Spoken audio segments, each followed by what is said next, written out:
ini biasanya dia mau panas. Yang daunnya runcing kayak gini? Daun runcing itu mau panas, terus daun medium masih mau panas, tapi begitu daunnya satu itu butuh sedikit lebih adem. Oh gitu. Nih teman-teman, kita dapat ilmu baru ya.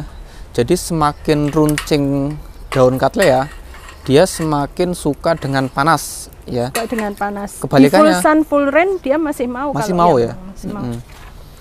Kebalikannya kalau daunnya itu agak melebar, dia cenderung suka cenderung yang tempatnya agak adem. Agak adem. Sekalipun di DTR tapi tempatnya sedikit lebih teduh dia.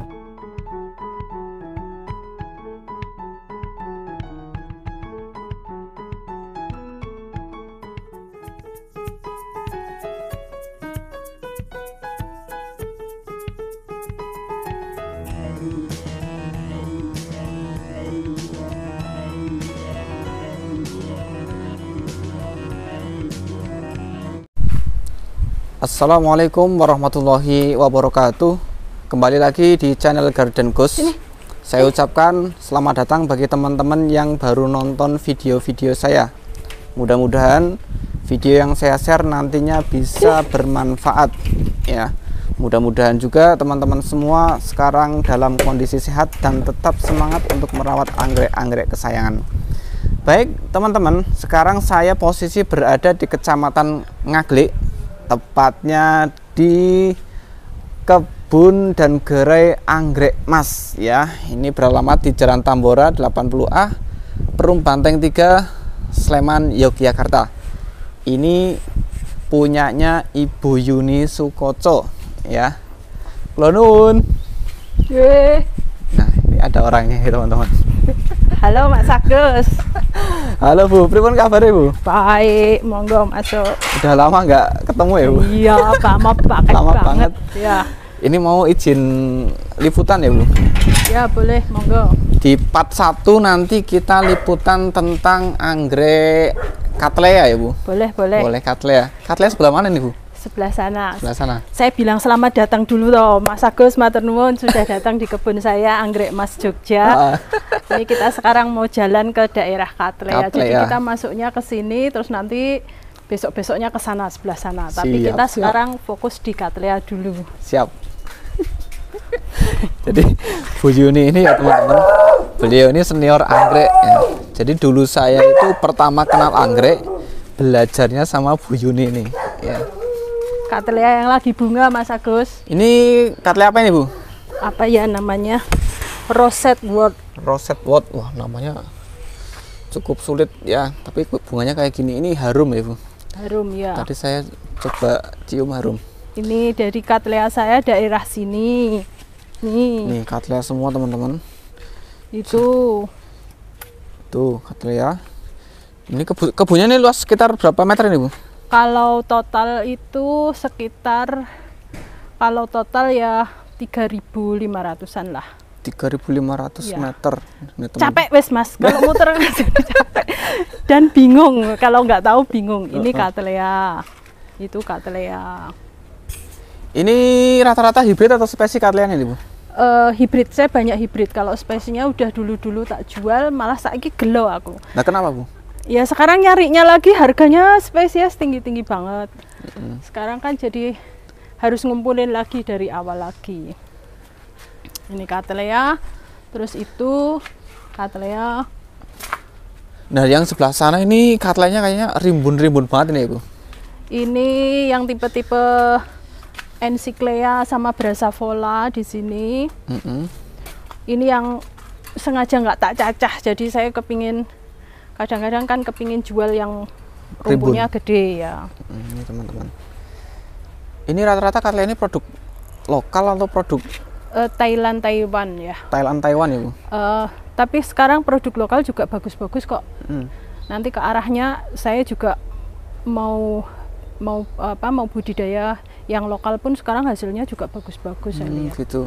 Nggak kalah sama yang luar. Yang luar ya. Terus di sini ini kan Cattleya posisi digantung ini ya Bu. Medianya pakai apa di sini Bu? Oh saya pakai media. Kalau pertanyaannya di media itu sebenarnya kurang pas ya. Karena media itu sangat berpengaruh dengan kelembapan kebun, terus metode siramnya di kebun gitu. Jadi yang paling utama itu harus diperhatikan sebenarnya angin. Jadi seberapa banyak sih angin di kebun yang kita miliki itu. Kalau anginnya banyak ya kita mau pakai areng pun bisa, mau pakai pakis cacah nggak masalah, mau pakai kayu pinus juga bisa. Jadi itu tergantung dari kelembapan kebun. Di sini saya pakai kayu pinus dan pakai cacahan pakis. Ini kayu ini pinus. Saya habis repotting, tak repotting semua. Itu yang sebelah sana akarnya udah mulai sudah mulai tumbuh ya. Yang sebelah sana sudah akar sudah bagus. Itu yang situ akar sudah bagus. Ini yang sebelah sini pakainya itu kayu kulit pinus. Kulit pinus sama itu ada pakis cacah. Ini juga nih pakai kulit pinus. Akarnya akarnya teman-teman top Marco top. Ini kulit pinus ini ya? Kulit pinus. Dan saya kulit pinus saya rebus dulu. Memang saya rebus dulu supaya apa ya, gulmanya nggak ikut tumbuh gitu ya. Oh gitu. Jadi kulit pinus ini sebelum dipakai direbus terlebih dahulu. Ya. Terus setelah direbus bisa langsung pakai atau ada apa namanya perlakuan lain, Bu? Enggak. Setelah itu besok langsung bisa dipakai. Langsung bisa dipakai. Terus di sini kelihatannya ini nggak ada UV-nya ya, Bu? Saya nggak pakai UV.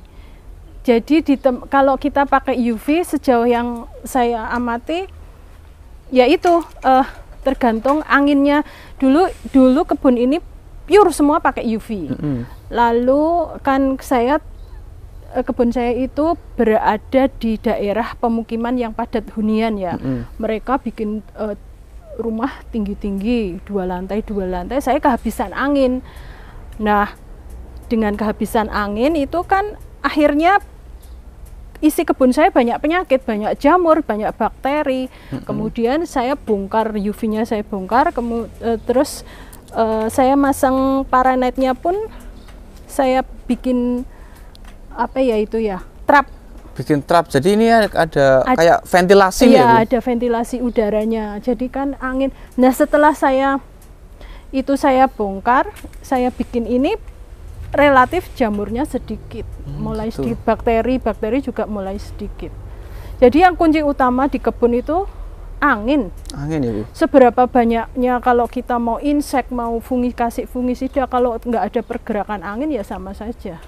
Gitu. Jadi kalau orang bikin kebun itu gampang, tapi yang paling utama itu memperhatikan lingkungannya.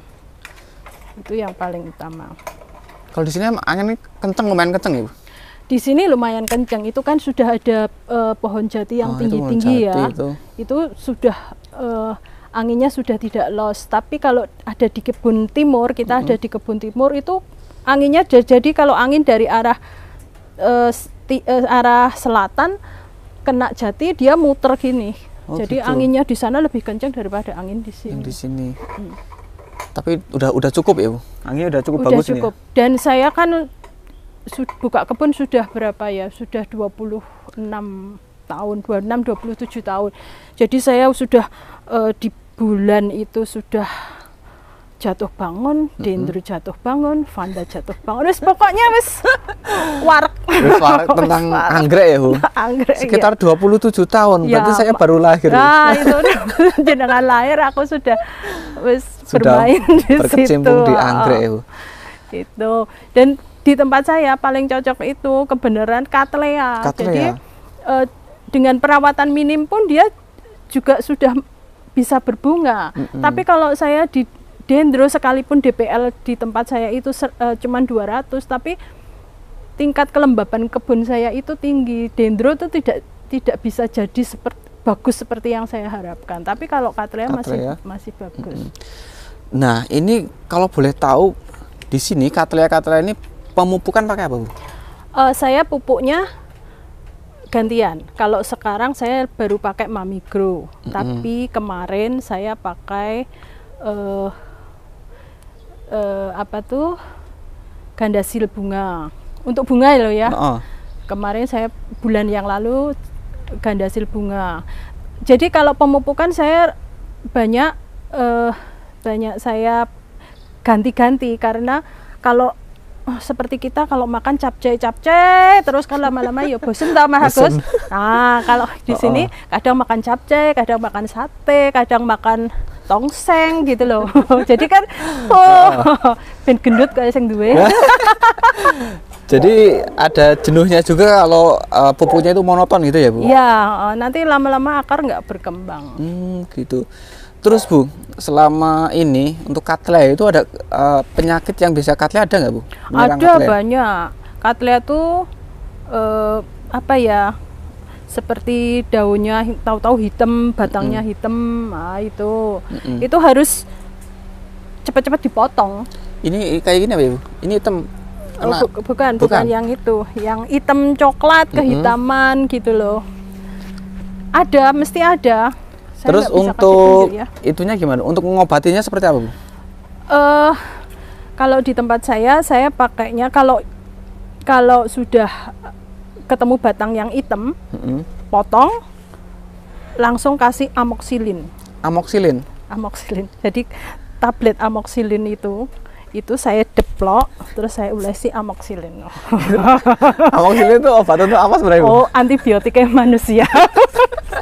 Tapi bisa untuk anggrek juga ya Bu? Nyatanya bisa kok. Bisa. Ditumbuk terus nanti bekas lukanya itu saya olesin pakai amoxilin. Kemudian jangan kena air dulu selama 2 hari, itu aja. Habis itu terus nanti dikeluarin. Nanti gitu. Kering sendiri. Memang penyakit Cattleya yang paling riskan emang daunnya itu ya Bu? Batang hitam ya. Itu karena kalau tidak cepat-cepat dipotong dia akan menjalar gitu loh, jalan dia ke batang berikutnya gitu. Kalau penyakit kayak kutu putih itu kan masih bisa diatasi ya, di insek. Sebenarnya kayak kutu putih itu kan mudah, cuman kita harus nyikatnya itu loh. Karena lengket ya itu ya? Iya lengket, kalau nggak disikat kan dia susah hilang. Terus nih Bu, sering ada pertanyaan begini, Mas saya itu punya anggrek Cattleya rimbun banget, tapi kok nggak bunga-bunga. Kira-kira ada solusi nggak Bu atas kejadian seperti ini? Yang diperhatikan pertama, dia jenis Cattleya DTT atau DTR. Tuh. Kemudian yang kedua, cukup nggak cahayanya? Itu aja. Biasanya kan orang, wah Cattleya aku serumpun gede, terus saya simpen, saya artinya di tempat naungan yang lebih rindang gitu ya. Padahal di situ dia malah nggak mau bunga di situ. Artinya dia hanya tumbuh batang tambah gede, tambah subur, tapi dia cahayanya kurang, jadi dia nggak mau berbunga. Sebenarnya Cattleya itu kan mirip-mirip sama dendro kan, butuh angin, butuh angin dan butuh cahaya yang cukup. Beda sama bulan. Kalau bulan kan cenderung dia lebih lebih redup lagi. Kalau Cattleya enggak. Panas. Untuk Cattleya memang ada yang daunnya 1, ada yang daunnya 2, ada juga yang daunnya lancip-lancip. Itu beda. Beda. Daun 1 itu biasanya bunganya besar-besar. Contoh ini daun 1 nih ya Bu? Ini lagi ada yang mau bunga. Teman-teman kita fokus belajar Cattleya dulu teman-teman. Ini baru mau mekar. Ini daunnya satu daunnya satu gini. Ini biasanya bunganya besar. Kalau ini daunnya enggak juga ya Mas. Ini daunnya. Tapi ini juga lumayan besar ini. Ya medium lah ya. Medium. Nih kalau daun 2 biasanya segini-segini. Agak kecil. Medium lah ya Bu. Ya, tapi terus kalau tipe yang kecil lagi seperti ini. Daunnya runcing. Nah, daunnya runcing biasanya tipe Brassavola. Brassavola. Ini genusnya Brassavola atau genus Cattleya nih Bu? Saya nggak begitu paham ya. Tapi kalau dulu ini masuknya di Brassavola. Tapi sekarang kan ada pergantian nama. Betul, gitu kan. Nah, saya nggak ngikutin di situ. Nah, terus kalau yang kayak gini, ini biasanya dia mau panas. Yang daunnya runcing kayak gini? Daun runcing itu mau panas, terus daun medium masih mau panas, tapi begitu daunnya satu itu butuh sedikit lebih adem. Oh gitu. Nih teman-teman, kita dapat ilmu baru ya. Jadi semakin runcing daun Cattleya, dia semakin suka dengan panas ya. Suka dengan panas. Kebalikannya, di full sun full rain dia masih mau. Masih mau ya. Masih mau. Kebalikannya kalau daunnya itu agak melebar, dia cenderung suka cenderung yang tempatnya agak adem. Agak adem. Sekalipun di DTR tapi tempatnya sedikit lebih teduh dia. Gitu.